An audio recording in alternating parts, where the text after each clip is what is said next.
할렐루야. 아멘. 우리는 오늘부터 이제 시편을 살펴보도록 하겠습니다. 제가 이제 설교를 하고 성경을 묵상하고 나눌 때에 항상 강조하는 것이 있고, 내면에 우리가 가지고 있는 성경 읽는 방식이나 해석의 방식에 이렇게 곱게 스며가도록 하는데 애쓰는 게 있어요. 그게 무엇이냐면 하나님과 우리 사이의 관계에 대한 특징입니다. 그래서 하나님에 대해서 이야기를 할 때에도 하나님의 통치는 통치라는 단어를 사용하지만 실제로 그것이 인간이 다른 인간 또는 왕이 자신의 백성들을 다스리던 형태의 통치가 아니라 지금 우리로서 이해하는 말로는 더 가까운 말로 돌봄이다 라고 표현을 하면서 말씀을 계속 드리고 있죠.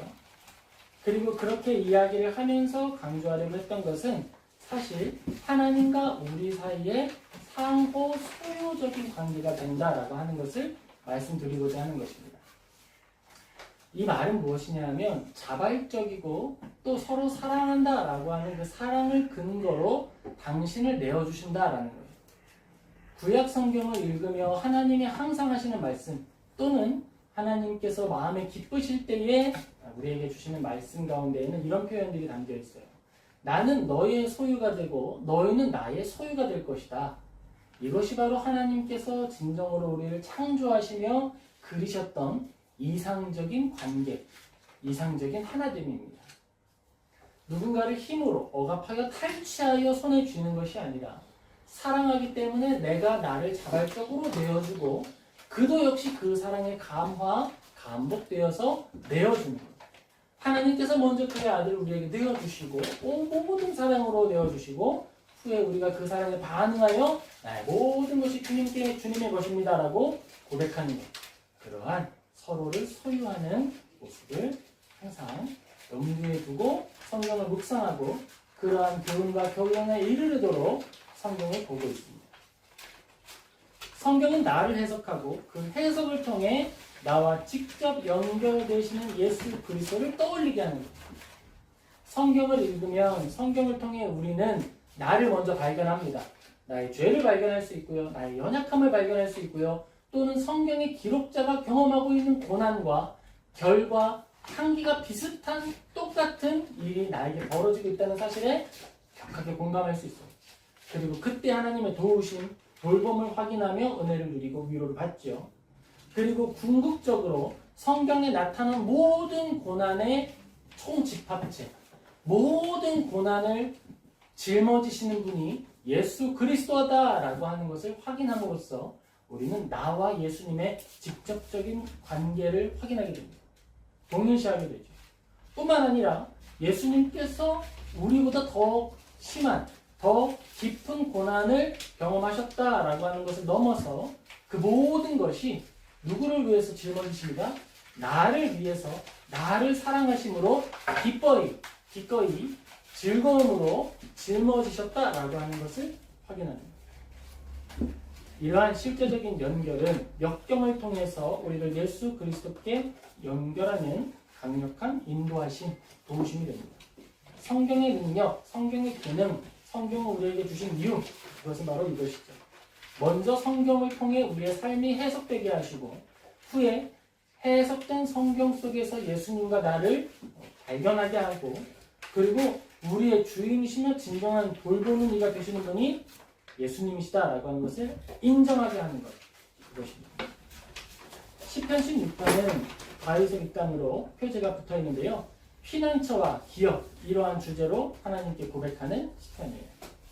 하나님과 성도 사이에 언약적인 친밀함을 노래하고 있습니다.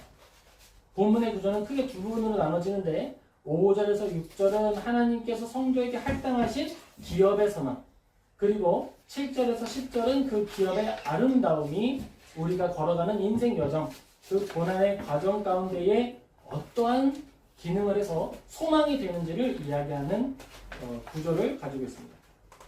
이 시편 전체에 흐르는 신학적인 주제는 언약의 신실하심에 근거하신 하나님의 돌봄입니다. 이는 신약 성경에서 베드로와 바울에 의해 명시적으로 그리고 기록되어 있는 부활의 예언으로 인용되기도 했습니다. 결국 시편은 개인의 어려움만 이야기하고 끝나는 것이 아니라 궁극적으로는 예수님에 대해서 이야기하고 있다라고 하는 거예요. 근데 우리가 성경을 읽을 때 시편을 통해서 무조건 예수님으로 다 연결을 하면 오늘 내가 누릴 나의 양식, 오늘 내가 얻을 나의 위로를 발견하기가 어려울 수가 있어요. 그렇기 때문에 우리는 그 두 가지 모두를 함께 해야 한다는 거예요. 이 고난의 이야기는 나의 마음을 토해내는 공유적인 이야기이며, 나의 이 경험은 그냥 내 안에서 매몰되어 끝나는 것이 아니라 궁극적으로 예수님의 고난에 대해서 공감할 수 있고 그의 고난을 헤아리게 되는 영적인 양식이 된다라고 하는 걸 이해해야 된다라는 것입니다.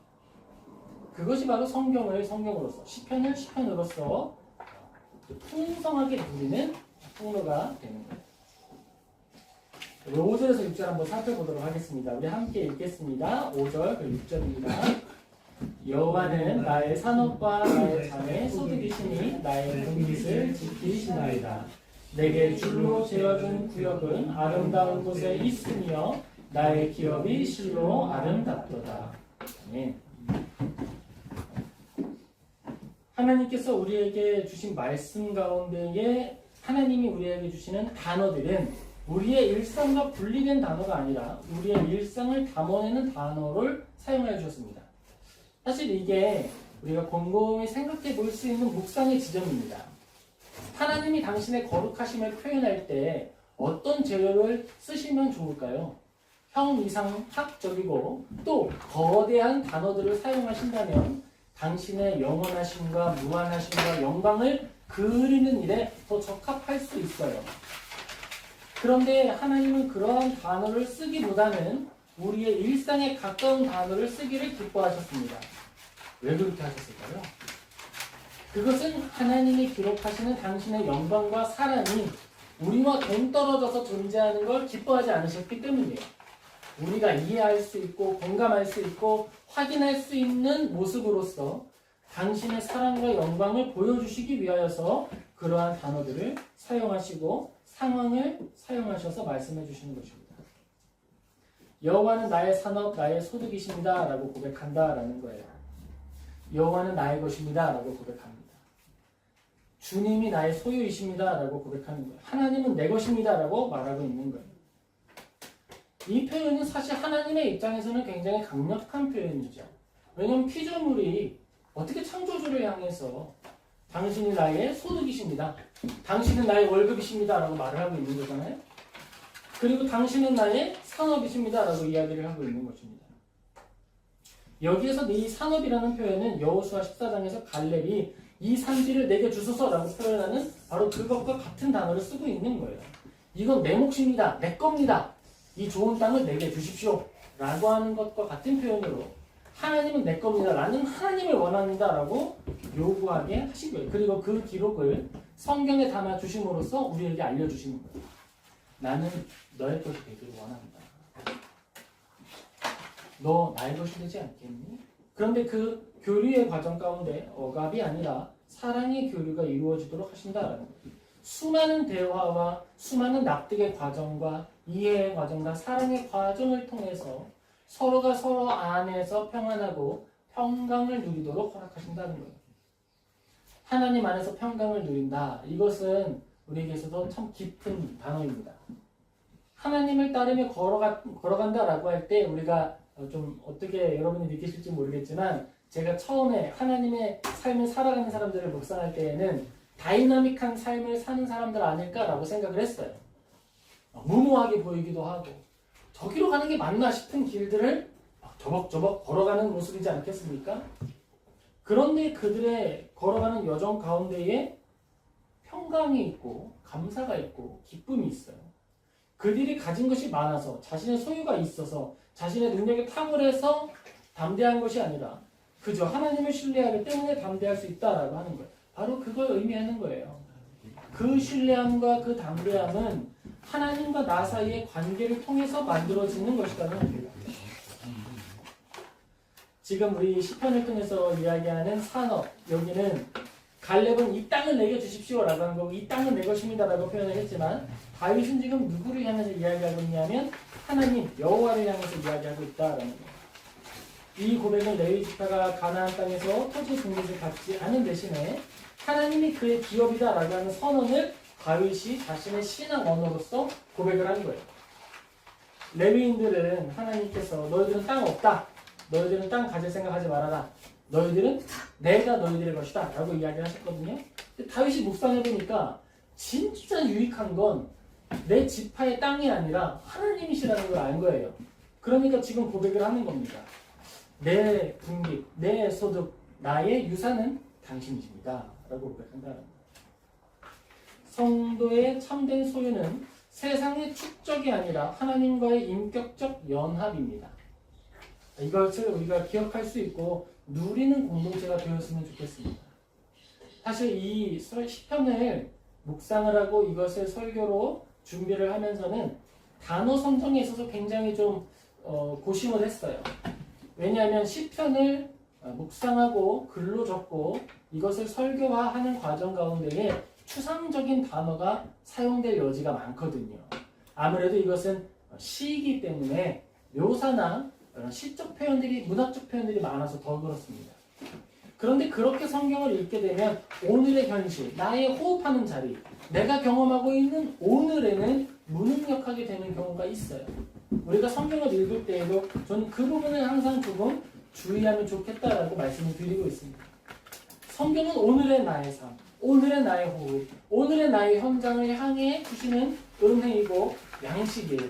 그러니까 이것이 우리가 책을 표현할 때 책은 마음의 양식이다라고 표현을 하니까 그런 정도에서 성경을 양식으로 보는 것이 아니라 이스라엘 사람들이 광야에서 먹었던 실제 양식, 그 실제 양식을 의도하고 생각하면서 성경이 우리의 양식입니다라고 말을 하고 누려야 되는 거예요.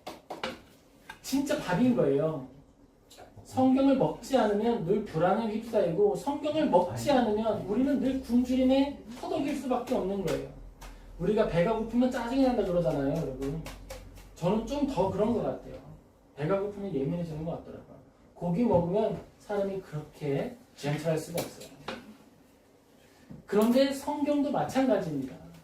우리가 성경을 배불리 먹고 성경으로 배를 채우면 그때야말로 성령의 사람이 되고 그때야말로 예수님을 닮아가는 흔적을 발휘할 수 있게 되는 거예요.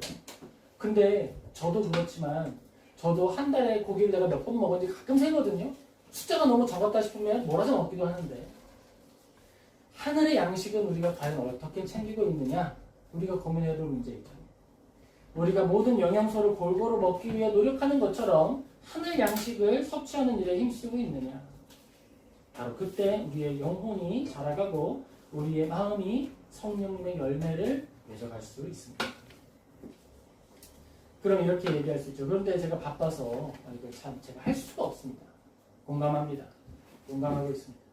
그런데 우리에게는 훌륭한 도구가 이미 많이 개발되어 있고 훌륭한 분들이 많은 성김을 이미 베풀어 주셨습니다. 유튜브에 성경을 검색하면 읽어주는 분들이 많이 있고 우리는 다양한 언어로 모든 성경을 처음부터 끝까지 들을 수 있습니다.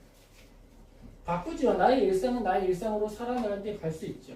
하지만 우리의 귀와 우리의 감각들에서는 하나님의 말씀을 가까이 하려는 노력을 할 수 있어요. 그것이 우리의 양식이 되는 거죠.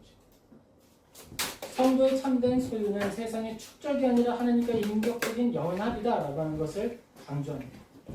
신앙은 단순한 동의가 아니에요. 나의 전 인격이 그리스도께 의존하는 것이고 신뢰하는 거예요. 제가 그런 생각이 들더라고요. 집을 제가 이사를 하기 위해 준비를 하고 있습니다. 그런데 내가 어떻게 살고 또 내가 지금 현재 집주인과 어떤 관계를 가지고 있고 내가 지난 40 인생을 어떻게 살았는지는 중요하지 않아요. 나를 처음 보는, 나를 이제 평가하려고 하는 사람, 집을 이제 가지고 있는 사람이 볼 때는 아무 소용이 없어요. 그가 저를 평가하는 기준은 뭐예요? 그가 지금 나에게 어떤 서류를 줄 수 있느냐. 그는 나의 어떠함을 보는 것이 아니라 우리가 가지고 있는 조건들을 보려고 하는 거예요. 그런데 어떨까요? 우리는 하나님에 대해서 어떻게 하고 있습니까? 하나님이 나에게 이러한 일을 해주었기 때문에 해주실 것을 알기 때문에 동의하고 의존하고 있을까요? 그 부분에 대해서 우리도 고민할 필요가 있을 것 같아요. 단순히 집주인이 세입자를 받기 위해서 갖추는 요건을 확인하고 그것을 토대로 하나님을 신뢰하는 정도라면 그것이 우리와 하나님 사이의 상호 교류적이고 사랑으로 인해 서로를 소유하는 관계라고 말할 수 있을까? 그런 부분에서 우리는 조금 더 우리의 신앙에 대해 생각해 보면 좋을 것 같습니다. 7절은 이렇게 이야기합니다. 나를 훈계하신 여호와를 송축할지라 밤마다 나의 양심이 나를 교훈하도다 라고 고백을 합니다. 하나님께서 우리와 동행하시는 그 여정은 한 번 하고 마는 것이 아닙니다. 하나님이 우리를 교훈하신다라고 할 때에는 성경으로 한 번 알려주시고 끝나는 게 아니에요. 끊임없이 우리의 양심을 통로 삼아서 말씀하여 주시는 거예요. 무엇이 옳고 무엇이 그른지, 이것이 좀 잘할 것인지, 이것은 못한 것인지 알려주십니다. 그런데 그것을 문장으로 인해서 알려주는 것이 아니라 우리의 미각을 통해서 알려주시는 거예요. 이미 우리 안에는 새로운 미각, 거룩한 성령님의 임재하심이 있습니다. 우리 안에 성령님이 임재하십니다 라고 하는 사실을 어떻게 확인할 수 있을까요? 우리가 만일 우리의 입술로 주는 그리스도시요 살아계신 하나님의 아들이십니다 라고 고백할 수 있다면, 진실로 내가 그것을 믿습니다 라고 선언할 수 있다면 그 고백은 바로 성령님이 우리 안에 임재하신다 라고 하는 확고한 증거예요. 성경이 보증하고 예수님이 말씀하신 말씀입니다. 만약에 우리 안에 성령님이 존재하지 않으시거나 성령님이 우리 안에 능력을 발휘하지 않으신다면 그런 거 해서 뭐해 라는 말로 그 말을 회피하거나 그런 거 없어도 나 믿음 있어 라는 말로 그 말을 하지 않게 될 거예요. 가볍게나 무겁게나 우리의 입술과 의지를 사용하여서 내가 지금 이 순간 주는 그리스도시의 살아계신 하나님의 아들이십니다 라고 외칠 수 있다면 그것이야말로 내 안에 성령님이 있다는 증거이고 그것이야말로 내가 하나님의 돌봄 아래 있다라고 하는 은혜의 증거입니다. 그리고 그러한 고백을 할 수 있는 상태에서 내 마음의 감각, 이거 좀 좋지 않은 것 같은데? 라고 하는 판단이 든다면 그것은 내 안에 함께 하시는 성령님께서 미각을 통해 알려주시는 거예요. 이것은 지금 나의 신앙의 감각 안에 균형을 벗어난 일이거나 하나님이 기뻐하시지 않는 일인 것 같다라고 하는 거 아는 감각이 되는 거예요. 내가 하나님에 대한 신앙을 충분히 고백하고 하나님을 의지할 수 있는데 내 양심이 나에게 고발하고 내 양심이 나에게 이거 상한 음식이야, 이거 먹으면 안 돼 라고 이야기한다면 그걸 굳이 먹어서 탈이 날 필요 없죠. 덜어내는 것이 더 유익할 수 있습니다. 내가 배가 고프고 갈급하다고 해서 상한 음식을 먹어 탈이 나는 것보다 상한 음식을 먹지 않고 잠시 굶주림을 더 가지고 있는 것이 유익할 수 있는 거예요. 어른이 된다는 건 욕망대로 움직이지 않는다는 걸 의미합니다. 내가 취할 것과 버릴 것을 선택할 수 있고 무엇이 내가 내 몫으로 갖춰야 하는 것인지 안다라고 하는 걸 아는 거예요. 이제 어제 프랑스가 축구 우승을 했더라고요. 어떻게 알았냐고요? 새벽까지 너무 시끄럽고 폭탄이 터지는 것 같고 너무너무 괴로웠어요. 축구도 모르는데 그 즐거움에는 함께 했던 것 같아요. 그런데 그때 그 모습을 보면서 조금 우리의 마음 가운데 드는 생각이 있었어요. 우리가 가지고 있는 한국인의 감각과 감수성 안에서는 해야 할 일과 하지 않아야 할 일에 대한 감각을 가지고 있잖아요. 내가 즐겁고 기쁘더라도 다른 사람에게 피해가 된다고 하면 하지 않는 것을 우리는 더 좋은 것이고 선한 것이라고 느낍니다. 누군가가 나에게 눈치를 주고 협박을 하고 하지 않아도 나는 다른 사람에게 피해를 주는 행동을 하지 않음으로써 자부심을 갖고 하지 않음으로써 즐거움을 누리고 나의 자유를 향유해요. 다른 사람에게 피해 주지 않는 행동을 하면서 생각하기를 내가 내 자유를 침해당했다라고 생각하지 않습니다. 그런데 그러한 부분에서 어제의 일을 통해 어제 여러 가지 행동을 바라보면서 그런 생각이 드는 거예요. 우리에게 있어서 마음의 감각이 얼마나 중요한가.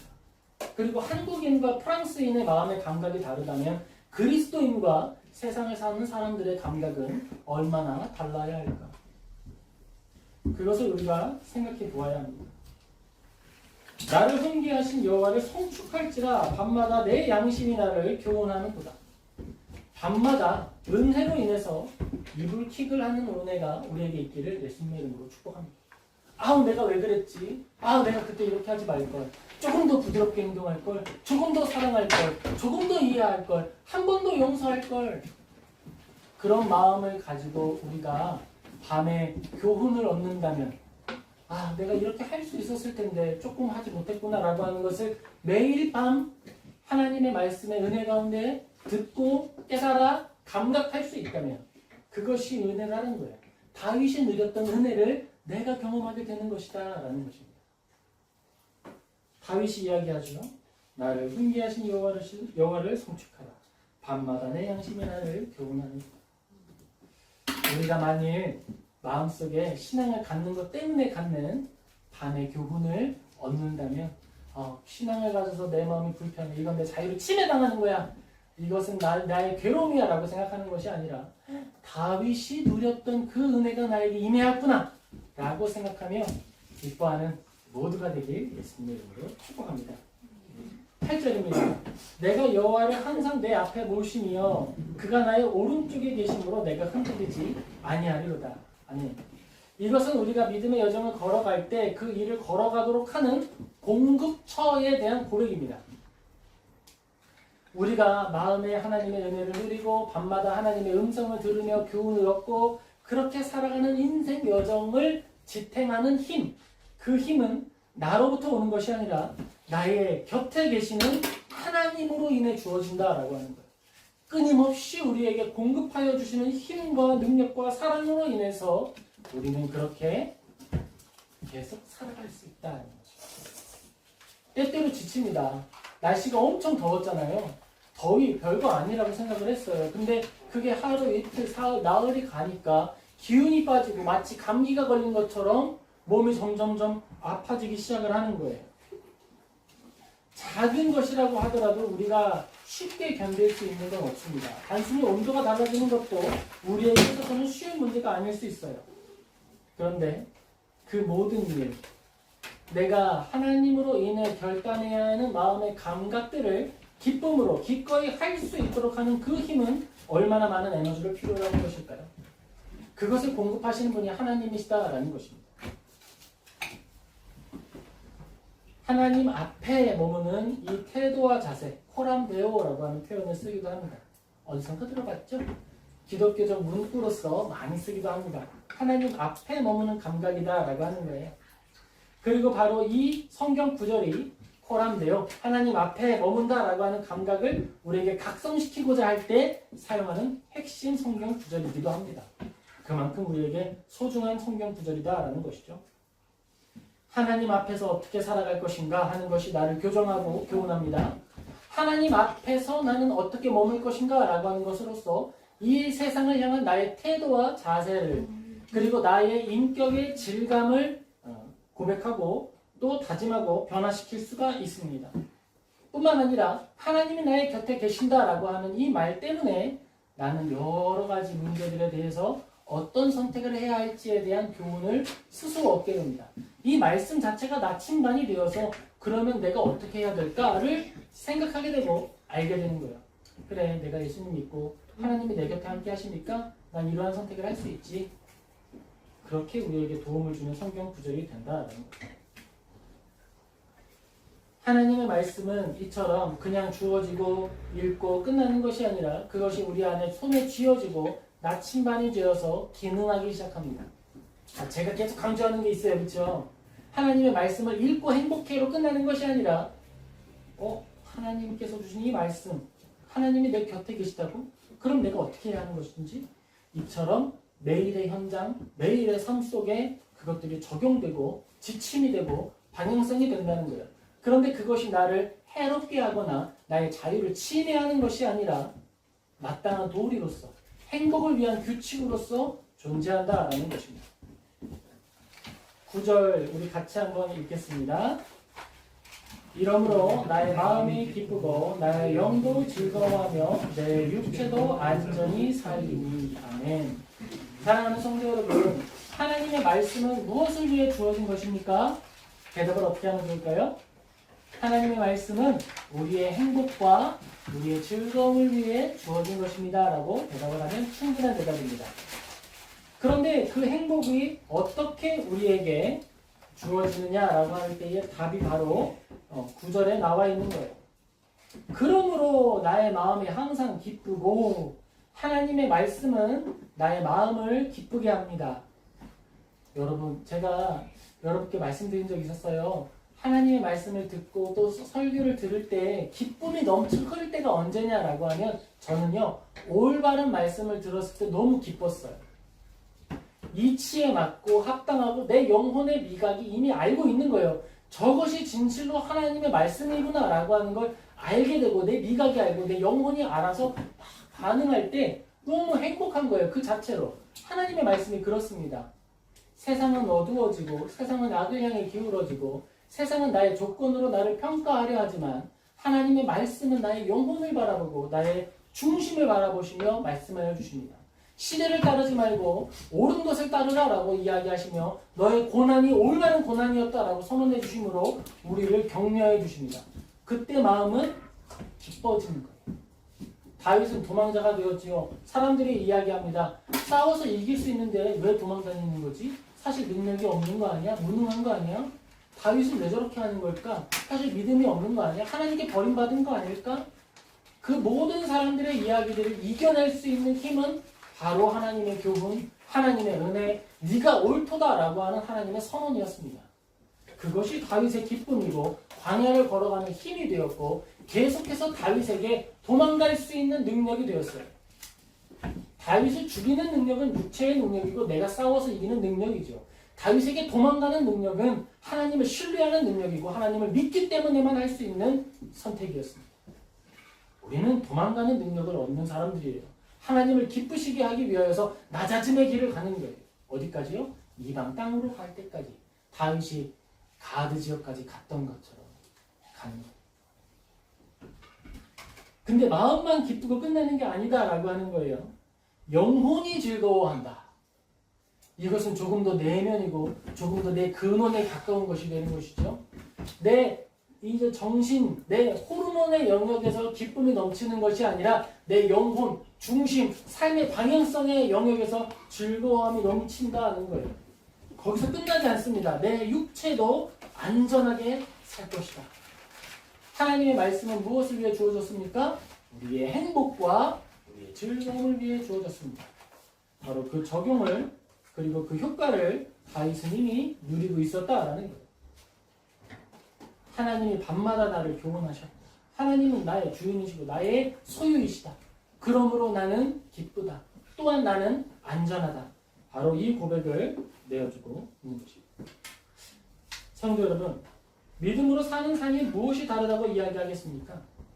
우리가 믿지 않는 사람들을 향해서 무엇으로 전도를 하고 무엇으로 복음의 탁월함을 이야기할 수 있을까요?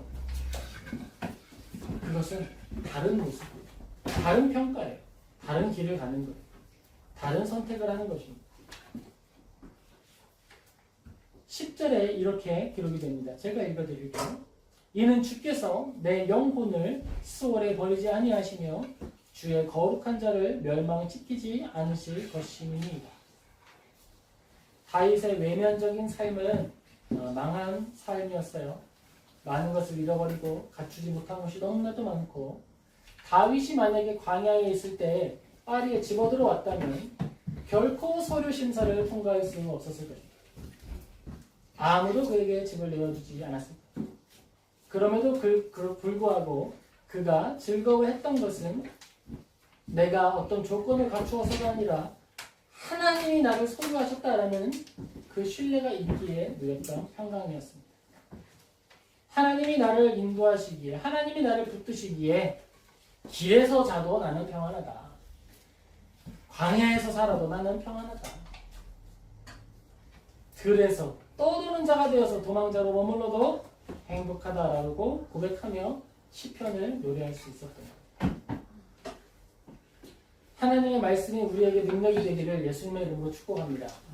그리고 그 능력이 말로만 하는 것이나 어떤 추상적이고 형이상학적인 표현으로만 담기는 것이 아니라 실제의 단어와 살아있는 말로 고백될 수 있게 되기를 다시 한번 예수님의 이름으로 축복합니다. 우리가 살아가는 오늘의 사회, 우리가 살아가는 오늘의 영역에서 교회의 이름은 어떻게 다루어지고 있는가 평가해 볼 수 있겠죠. 어떨까요? 우리가 평가자가 되어서 지금 이제 교회라고 하는 단어가 얼마만큼의 개런티를 가지고 있는지를 평가한다면 어떠한 평가를 내리실 수 있겠습니까? 어디까지 신뢰하고 어디까지 내어줄 수 있을까요? 그것이 바로 우리의 오늘인 거예요. 다른 사람이 평가해주길 기대하지 않으셔도 됩니다. 내가 평가할 수 있어요. 교회라는 이름으로 나는 어디까지 어떻게 그들을 신뢰할 수 있을 것입니다. 공적인 영역에서 점차 교회라는 단어가 소외되고 있다라고 하는 것 자체가 문제가 되는 거예요. 공적인 영역에서 선한 것이 무엇인지 이야기할 수 있어야 돼요. 그런데 사람들은 말하기를, 어떤 분들은 말하기를 우리가 말할 줄 몰라서 말하지 않냐? 라고 이야기하면서 평가하기를 거부합니다. 그건 책임을 회피하는 거예요. 교회는 본래 옳은 것은 옳다 하여서 핍박받고 그른 것은 그르다 하여서 핍박받는 곳이에요.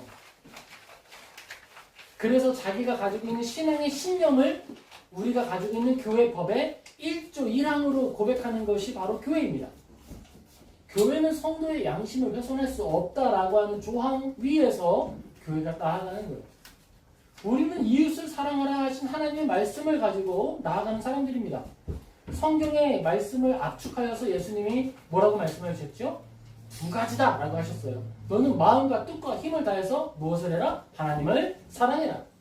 둘째도 그와 같으니 근데 그것만으로 완전하지 않다. 하나님만 사랑한다고 하면 완전하지 않다. 둘째도 그와 같으니 너는 너 자신을 사랑하는 것 같이 너의 이웃을 사랑하라. 이 두 가지가 선지자의 강령이니라. 이 두 개를 중에 하나라도 훼손이 되면 율법 모두를 범하는 것과 같다라고 하는 것을 우리는 아는 거예요. 하나님이 우리에게 주신 10계명이 그러한 구조로 되어 있습니다. 1계명부터 4계명 또는 5계명까지는 하나님에 대한 법으로 보고 둘째 계명의 첫 계명, 그러니까 부모님을 공경하여라 라고 하는 게 둘째 계명의 첫 계명이에요. 너의 이웃을 사랑하라 라고 할 때 가장 먼저 고백하는 것은 부모를 공경하라예요. 그러면 너희가 이 땅에서 살 때에 이 땅에서의 생명이 길리라. 그것이 바로 둘째 계명의 첫 약속이고 약속을 붙여주신 첫 번째 유일한 계명입니다. 10계명에는 다른 약속이 없어요. 그냥 하나님에 대해서는 징계 선언이 있고 나머지는 없는데 부모를 공경하라 라고 하는 그 선언에는 약속을 하나 주셨어요. 이 땅에서의 생명이 길리라. 얼마나 중요합니까? 그러한 원리 가운데에 우리가 해야 할 일과 하지 않아야 할 일을 판단하는 거예요. 무엇이 옳은지를 판단하는 거예요. 나의 선택이 이웃을 사랑하는 것인가? 이것이면 모든 걸 판단할 수 있는 겁니다. 그런데 우리의 삶에, 우리의 신앙 안에서 모든 것을 필요에 의해서 또는 이익에 의해서 판단하게 된다면 이제 그것을 이제 사회학자 한 사람이 프랑스인이니까 이야기할게요. 에밀 듀르켐이라고 하는 사람이 무질서의 상태라고 표현을 하는 거예요. 이 말은 일관성을 상실하는 상태를 말하는 거예요. 교회는 그래서는 안 되죠. 교회는 미련하더라도 일관적으로 미련한 삶을 사는 거예요. 교회가 가지고 있는 신실함이라는 것은 일관성이라는 말로도 바꿀 수 있는데 일관성이라는 말을 쓰지 않고 신실함이라는 말을 쓰는 것은 그것이 언제나 같은 방향성을 가지고 있기 때문이에요. 낮아짐과 사랑과 섬김이다라고 하는 것. 자신을 포함하여서 신뢰하지 못하는 불신은 단지 도덕과 사회적 규칙의 문제가 아니라 하나님의 신실하심에 대한 이해와 개념을 파괴하도록 기능합니다. 그러니까 교회 스스로가 일관성을 갖추지 못하고 신실함을 갖추지 못하면 하나의 방향성을 갖추지 못하면 하나님의 변하시지 않는다라고 하는 하나님의 속성, 교회는 하나님의 몸된 교회라고 고백을 하잖아요. 하나님의 몸된 교회의 속성을 교회 스스로가 파괴하고 공격하는 행동을 하게 되는 거예요. 그러니까 교회는 자기 스스로를 돌아보아야 한다는 것입니다. 교회는 미련한 건 용서받을 수 있어요.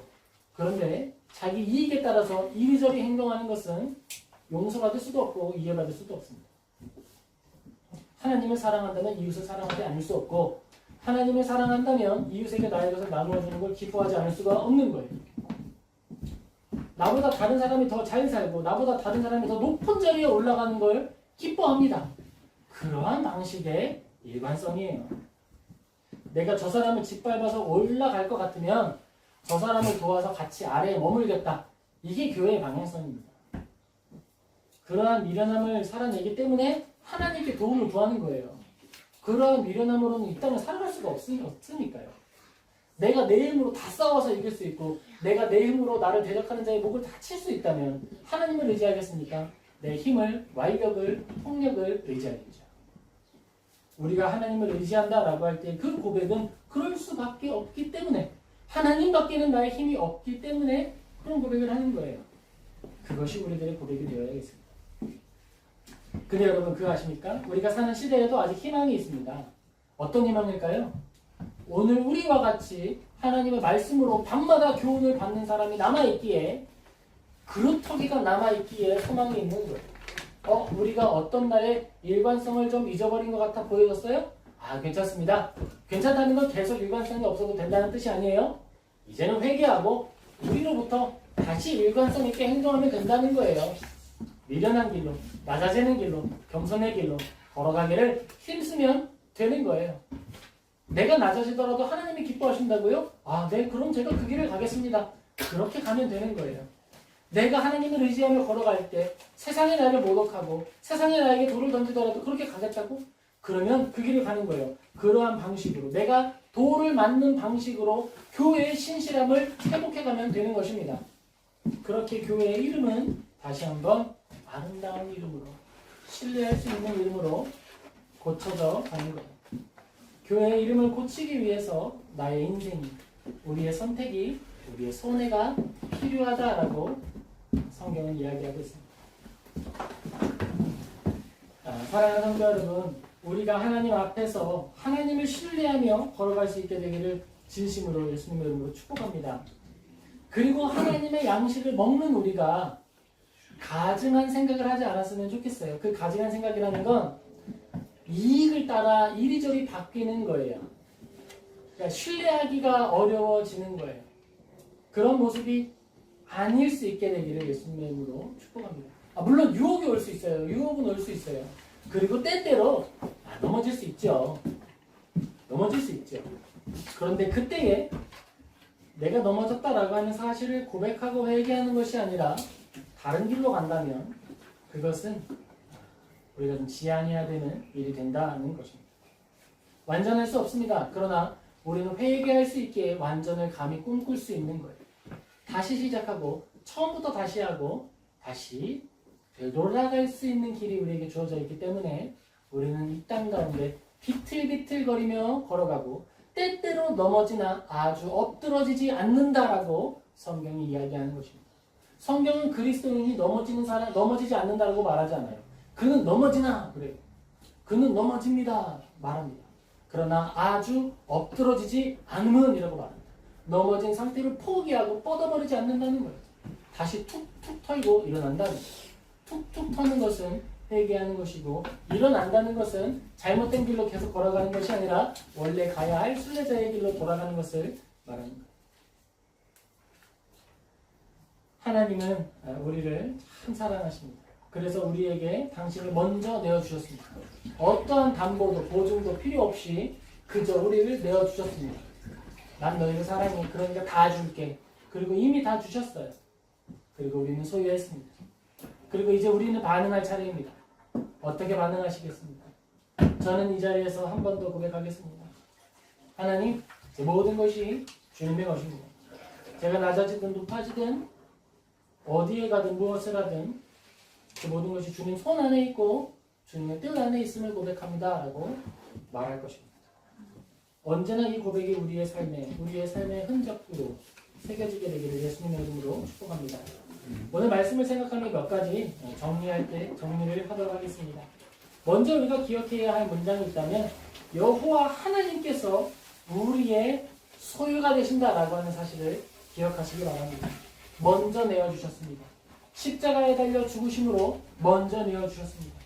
이제 하나님이 우리에게 여쭈어 보십니다. 어떻게 하시겠습니까?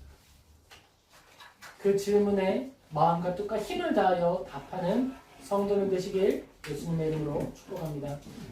둘째로 우리가 기억해야 할 것이 있습니다. 그것은 거룩하여지는 것, 예수님을 닮아가는 것, 그것은 양심의 갱신 과정이다 라고 하는 것을 기억하시기 바랍니다. 양심이 지속적으로 하나님에 의해서 갱신되는 과정인 거예요. 그렇게 우리는 선택을 빼앗기는 것이 아니라 가장 선한 것을 선택할 수 있는 능력을 얻게 되고 그 힘이 강화됩니다. 이처럼 점점 더 선한 것을 선택할 수 있는 능력이 강화되는 성도는 되시길 예수님의 이름으로 축복합니다. 마지막으로 기억해야 할 것은 하나님 앞에서 살아간다라고 하는 것은, 그리고 그러한 감각이야말로 우리를 흔들리지 않게 붙들어 준다라고 하는 것을 기억하시기 바랍니다. 혼자 있는 것 같을 때 기억하십시오. 혼자 아닙니다. 하나님이 당신의 곁에 함께 하십니다. 중대한 선택 앞에서, 중요한 문제 앞에서 이 이야기를 기억하십시오. 하나님이 우리 옆에 계십니다. 그때 우리가 무엇을 선택하고 어떻게 선택할 것인가? 그것이 우리의 오늘이 되는 것입니다. 이 질문 앞에, 그리고 이 고백 앞에 신앙으로 답하는 우리 모두 되기를 예수님의 이름으로 축복합니다. 네, 기도하겠습니다.